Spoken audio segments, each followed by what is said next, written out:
আসসালামু আলাইকুম। 12 তারিখ ত্রয়োদশ জাতীয় সংসদের প্রথম অধিবেশন শুরু হয়েছে।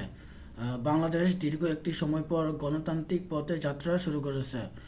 আমাদের নানা রকম সমস্যা, সংকট ও আমাদের সম্ভাবনা রয়েছে, কিন্তু আমরা আশা করব বাংলাদেশ এই গণতান্ত্রিক অগ্রযাত্রা চলমান থাকবে। ভবিষ্যতে আমরা যেন কেউ নির্বাচনকে প্রভাবিত করার চেষ্টা না করি। প্রথম অধিবেশনে রাষ্ট্রপতি ভাষণ শুরুর সময় জামাতে ইসলামীর 10 দলীয় জোটের একটা ভিন্ন প্রতিক্রিয়া সংসদে লক্ষ্য করা গেল।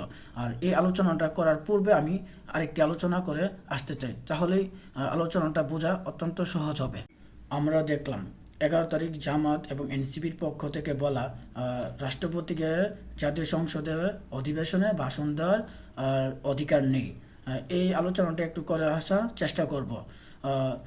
আমরা জানি সাম্প্রতিক সময়ে দুইটি রাজনৈতিক দল রাষ্ট্রপতিকে নিয়ে তাদের একটু ভিন্ন মতামত বা ভিন্ন দাবি।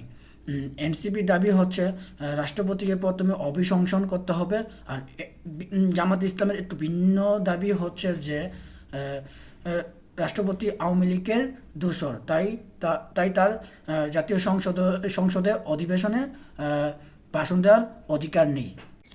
তার আগে এটা বলা দরকার, রাষ্ট্রপতি ভাষণ দেওয়া জরুরি কিনা। প্রথমত রাষ্ট্রপতি ভাষণ দেওয়া জরুরি, এটা একটা সাংবিধানিক নিয়ম।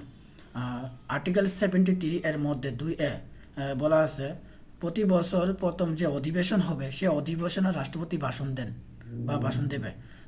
আবার নতুন সংসদ যখন গঠিত হবে সেই সংসদের অধিবেশনে রাষ্ট্রপতি ভাষণ দেবেন এবং ভাষণ দেওয়া অত্যন্ত জরুরি।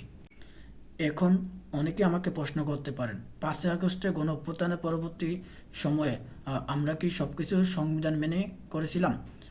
উত্তর হচ্ছে, একই সাথে আমরা সংবিধানকে ছুঁড়ে ফেলে দিইনিও। এবার আমার কথা, এনসিপির 2জন নেতা আসিফ মাহমুদ ভূঁইয়া, নাহিদ ইসলাম 5ই আগস্টের পরবর্তী সময়ে সরকারে যাওয়ার সময় রাষ্ট্রপতির কাছে তারা শপথ গ্রহণ করে এবং সরকারে যায়। ওই সময় তো তারা কিছু বলেন না যে আমরা এই রাষ্ট্রপতির কাছে আমরা শপথ গ্রহণ করবো না এবং সরকারও যাব না। তো ওই সময় বলে না যে রাষ্ট্রপতি অবৈধ। তো সব কিছু আপনাদের মন করার মতো তো আর হবে না। আমার প্রশ্ন হচ্ছে, সব কিছু কি আপনাদের মন করার মতো হবে? হবে না তো ভাই। যখন ক্ষমতায় যাওয়ার প্রয়োজন তখন রাষ্ট্রপতি কাছে শপথ নেওয়া দরকার মনে করেন, আর যখন শোনেন যে জানেন এমপি হওয়া পায় নিশ্চিত, তখন রাষ্ট্রপতি ভাষণটাও শুনতে নারাজ। কারণ আমি তো এখন এমপি। তো আমরা জানি যে রাষ্ট্রপতি যে ভাষণটা পাঠ করবেন অধিবেশনে, সেই যে লেখাটা পাঠ করবেন সেই লেখাটা কিন্তু একটা সরকার নির্ধারিত করে দেন। রাষ্ট্রপতি চাইলেও একটি শব্দ এদিক সেদিক করার ক্ষমতা রাখে না, জাস্ট তিনি পাঠক হিসাবে পাঠ করেন। আপনারা আজ পাঠকের পাঠ শুনতে নারাজ, আমি জানি না।